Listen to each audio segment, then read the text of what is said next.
Seahawks at Patriots is the next game that we're talking about here. Overtime thriller in New England. This is a weird one, too. Seahawks come out on top 23-20. If we look at the Seahawks, the victorious team, Rayshon Jenkins, their safety, was the highest graded player at an 80.9. Wide receiver Jaxon Smith-Njigba, big game for him, 79.9. On the day, defensive tackle Leonard Williams, 79.2. Edge rusher Boye Mafe, another good game for him, 78.8. Cornerback Tariq Woolen with a 74.2. And then Geno Smith with an 83.1. He would have been number one on that list if we were including quarterbacks and not just making sure that we highlight them outside of the top fives. For New England, safety Jalen Hawkins with an 80.8 to lead all Patriots. Tight end Hunter Henry with a 79.1. Dietrich Wise Jr. coming in at number 3 with a 72.3. Anthony Jennings a 72.5. And then Ramondre Stevenson with a 72.3. Jacoby Brissett 64.9 grade on the day. What is your stat that told the story here, Dalton? So we know what type of team the Patriots are. They obviously want to run and play defense. And Hunter Henry had a big game, obviously 8 catches for 109. But we were worried about the Patriots wide receivers coming into this, and we probably should still be. And Patriots wide receivers had 3 catches for 19 yards in this game, and Jalen Polk had the touchdown down on the goal line. But otherwise, it's just not there right now. You've got a passing game that, again, Henry stepped up. Last week they ran the ball heavy, but 16 points in last week's game, 20 in this week's game, and it really feels like a plotting experiment right now. And I know Brissett's managing the game well. I don't have much against Jacoby Brissett. I just don't think he's working with much on the outside. Through 2 weeks, Patriots wide receivers are last in the NFL in receiving grade, and they are looking for options on the perimeter.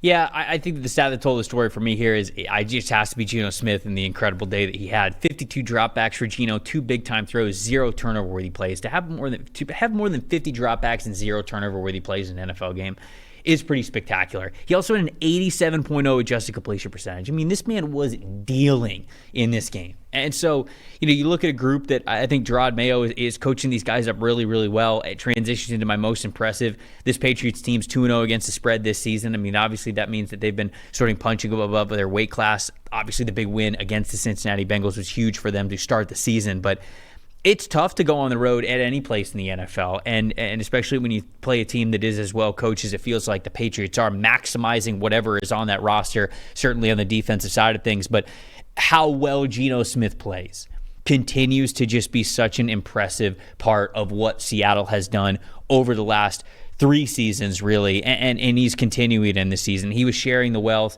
to all of his different receivers, the big plays by DK Metcalf, Jaxon Smith-Njigba having his best game as a pro. No Kenneth Walker in this one, so they really had to rely on the passing game. That's why you see those 52 dropbacks, and he was up to the challenge. And him being up to that challenge, to me, is what makes him one of the more underrated quarterbacks in this league and why Seattle ended up winning this game in the end. So Geno, to me, as a whole, is what told the story here. But what about you? What's your most impressive?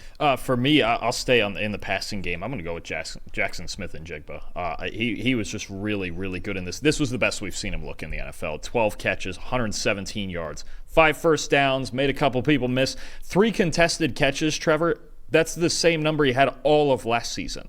And I see with Smith-Njigba, last year when I watched him, I didn't think it was an issue with him. I don't think they used him in a creative enough manner. Right now, I think Ryan Grubb looks at Smith-Njigba, and it's why, in part, because Geno was there and why Ryan Grubb is such a good fit. But I think one of the things he's found when you go back and watch the Washington tape, right, a couple miles up the road when he was still at Washington, Smith-Njigba is playing like the Jalen McMillan role, where it's move him around and just find ways to get him one-on-one and just find way. He's like my first down guy, and he's just my guy that can get me 8 yards. Well, it's a Tyler Lockett thing, right? Like Lockett felt like that guy for the Seahawks, and now it's the passing of the torch, if you will, while Lockett is still there. Yeah, and Ryan Grubb in the same way, even I talked about Chris Godwin, I think that's what he's doing with Smith-Njigba, because you know what DK Metcalf can do out there. And he had a bomb catch. I think it was a 56-yard touchdown in this game. It was a busting coverage. He can get vertical the whole bit. But I think Smith-Njigba, when I was thinking about last year, when I thought Seattle and I think it was Brian Schottenheimer didn't really use Smith-Njigba in a creative way. It was just kind of, all right, hey, line up in the slot, run your route, move to the next play.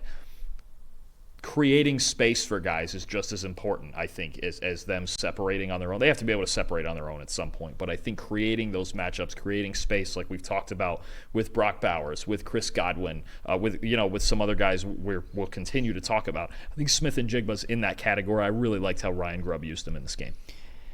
My most disappointing, you sort of touched on it already there. New England's receivers, they just got to be better. I mean, no receiver out of Hunter Henry had a receiving grade above a 61.0, and Hunter Henry just dominated all the targets, all the yards in this game. Whether it's Jalen Polk, who's in the lineup already, or, Javon Baker, who needs to get in the lineup more at some point throughout this season.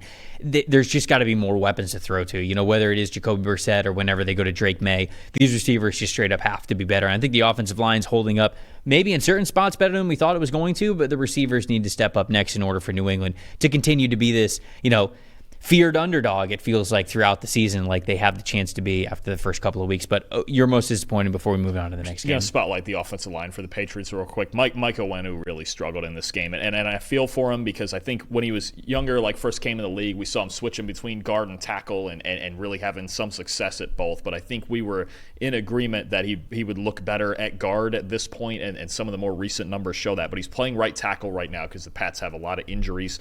Yesterday, a 37.9 pass pro grade, 3 pressures, and 4 other reps that he lost in pass pro. He right now, I think it was 6 out of those 7 losses that he lost to the outside. He looks like a guard playing tackle right now, and he really needs to be. They need him to be their best offensive lineman, and I do feel for him because I think at this point it's a decent argument that he's playing out of position. So it's somebody they do need to play better, but I don't know if their offensive line injuries are going to allow for that. It would be something I would watch going forward.